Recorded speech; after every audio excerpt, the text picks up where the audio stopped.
Court does call the case of the people versus James Worthington. Good afternoon, Your Honor. Ellen Michaels on behalf of James Worthington. My P number is 67943. Mr. Worthington is present in court. All right. Your name, sir? James Worthington. All right. Very good. All right. So today's the date time set for our second probable cause conference. We'd adjourned it in order to get all the Child Advocacy Center videos. I'm short 2 videos, though I've been notified that they have been sent to me. So I believe we're ready to set it for exam, assuming that they in fact were uploaded today as stated by the prosecutor. For clarification purposes, I have confirmation from the detective, the officer in charge, that they have just as of today been shared and made available on evidence.com. I've relayed that information to the proper individual in our office. I would expect that those will still be shared with counsel before the day is over. But just to be clear for the record. All right. And if those are done, then discovery is complete. Yes. Yes. Don't like to do it this way, but I get what you're saying, that it's there. Understood, Your Honor. Thank you. If there is a problem, I will bring it to the court's attention and file the appropriate stipulated motion in order. Right. But that's what we try to give people time at PCC to get all that stuff straight and not set something and then have it adjourn out. So Understood. I want to make sure that we're going to be able to go forward. People had their witnesses available the 28th 28th of January. what time? 9 a.m. Oh, I'm not available at all that day. I have a 9 a.m. exam and a 12:30 sentencing. February 4th Checking. or February 11th. What time? February 4th, 9 a.m.? No, you're all at 9 a.m. February 11th. February 11th is good. Preliminary examination in person, February 11th, 2025, 9 a.m. before. Am I ahead on that list? Okay. Before Judge Valvo. I didn't hear the name. What name? Valvo, Thank you. bond will continue. I'm asking Your Honor to again revisit the bond conditions. What I'm simply asking is that my client be reunited with his children. He does not need to go back to the residence that's across the street from where the complainant lives. The family can stay with a friend in a separate location, but since the incident that the 2 children of my client have been taken away, even though CPS has not filed the case has been closed. There's no issues. The children are staying with grandparents, and this has been going on since early December. Your Honor, people continue to object to that. Again, as I indicated the last time you were here with the same request, I get that. I really do. I'm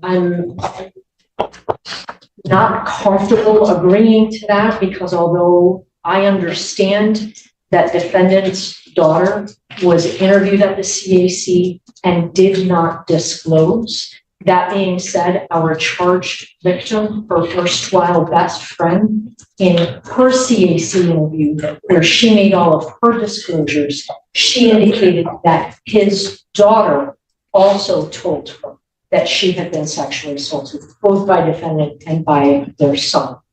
As well. So I am concerned. I'm not willing or able to agree to change those bond conditions. Understanding, obviously, ultimately it's up to the court, but I am concerned for the safety of any minor child. And I'm quite frankly, counsel, I'm in the same position I was the last time, I think. That I don't think anything's changed, and I denied the request the last time, and I don't have any additional information that would lead me in that other direction. So I'm going to decline. I'm not going to change its bond conditions. Can I just make a record on one matter? Sure. Thank you so much.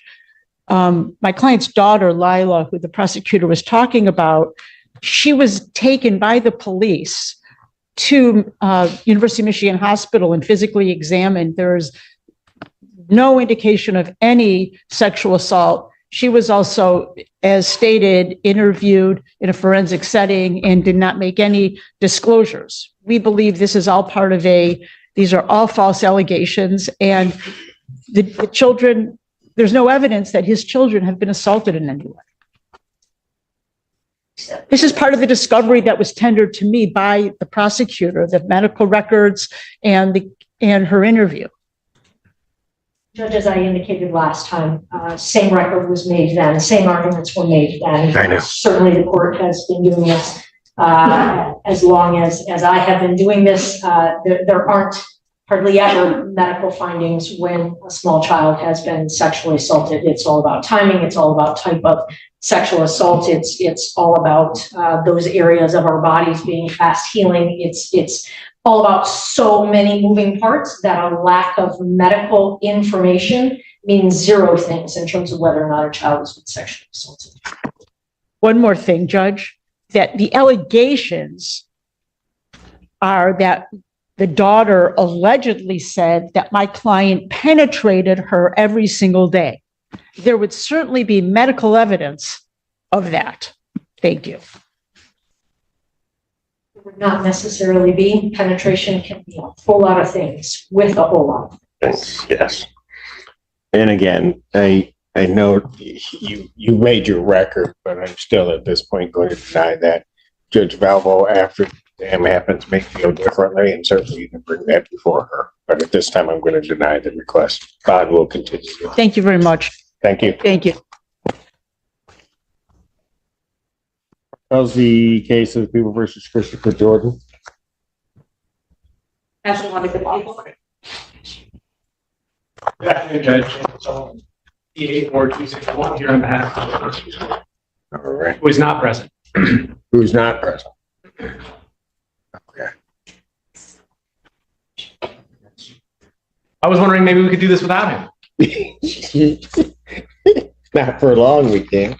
Your Honor, I know the court has received the Violation. bond violation report from community corrections indicating that no tests from therapeutics have been sent over, and defense counsel was kind enough to provide correspondence from therapeutics dated yesterday, indicating that the defendant had been doing some meetings and some other things with therapeutics. But as I looked through that paperwork, I wasn't able to see a record of any drug testing. Testing. So I'm not sure if I missed something. It's certainly possible, but I didn't see anything in that correspondence that had that in there. It's, sorry to interrupt. It's on the top of, I didn't see. on the top of the second page, client is in phase 1. He provides UDS, urinary drug sample. But it doesn't include testing results. Yeah, that's right. I figured there would be some testing component to it, but I don't know where are the results of those tests? I don't have the results of the tests. Therapeutics, I understand, is doing the testing and continuing to provide Mr. Jordan with the methadone that he is part of his treatment. Okay, but are they sending the test to our community corrections? Unfortunately, it seems that they are not. So I don't have the results, but I do have record that Mr. Jordan is in treatment. He is living homeless, as I was explaining to opposing counsel. He's availed himself of a lot of resources here. There are 2 volunteer social workers from the warming center that asked me to step into the case. I'm on this case pro bono. So Mr. Jordan is in treatment, and I apologize to the court that I don't have the records of the drug, the sort of results of the drug testing, but he's availing himself of treatment. He's in, he's attending these meetings, both individual counseling sessions and group meetings. And the other thing that I think is relevant to the court is Mr. Jordan, this is a case from 2022, 2.5 years ago.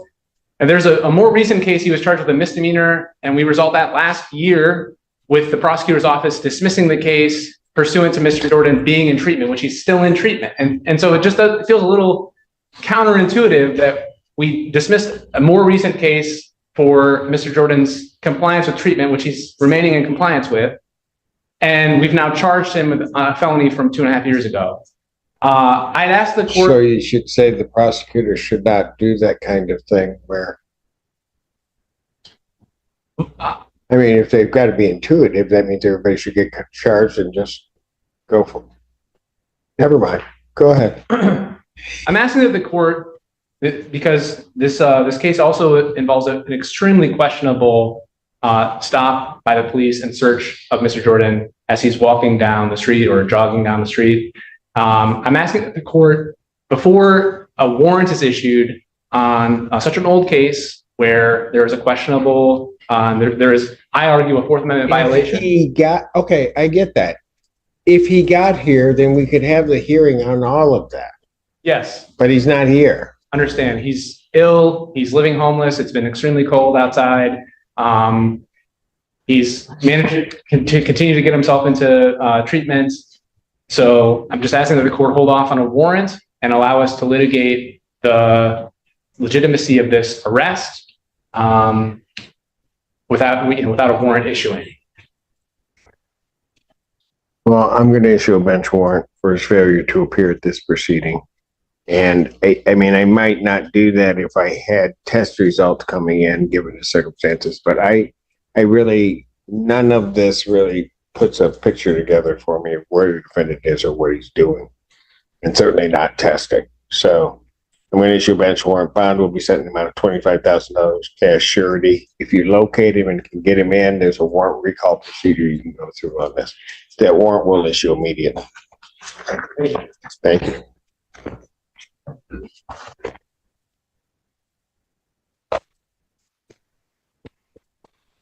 Oh, you did another. Got it. Okay. Because I finished up these other. All right. Court calls the case of People versus Tournier 2440331. Taylor's on behalf of the people. Good afternoon, Your Honor. Charlotte Stephan on behalf of Mr. Tournier. Okay. Mr. Tournier. All right. So what we've done, this is on the case that is before Judge Freshour. Bench warrant was issued. I'm going to recall the bench warrant on that. We spoke with Judge Freshour's chambers. I will reset his hearing to January 30th, 2025 at 9 a.m. before Judge Freshour.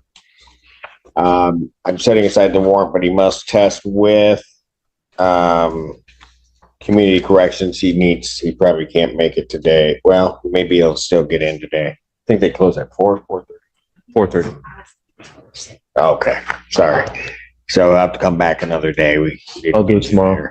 But we got your warrant set aside. I do have a question. And what I also did is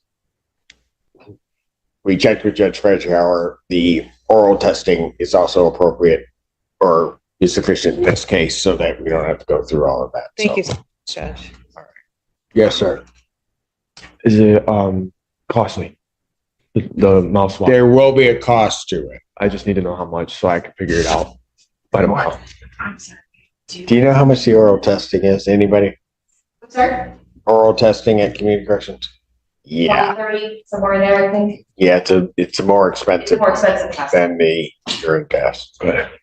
All right, here's what you do. Get yourself done. You got to do that within 24 hours. Okay, so get that money together, get down here tomorrow if you can and get a test done. Sir. Okay, and get the first one in and then try to work it through as to how you're going to do each one per week. Okay. All right. All right, but make sure to get that one in so it doesn't look like you're just avoiding it. Sir. It's $20. Okay, Thank you, Your Honor. you're welcome, sir. Thank you, Judge. You're welcome. Yeah.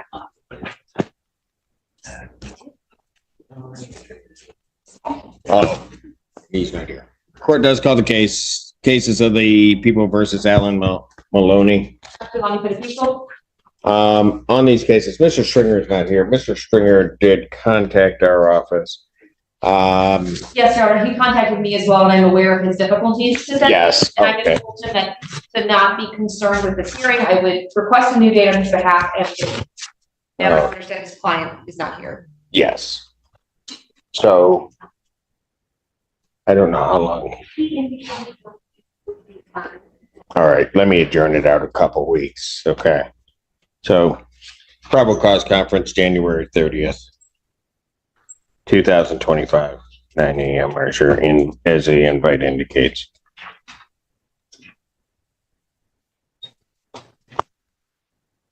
Bond will continue.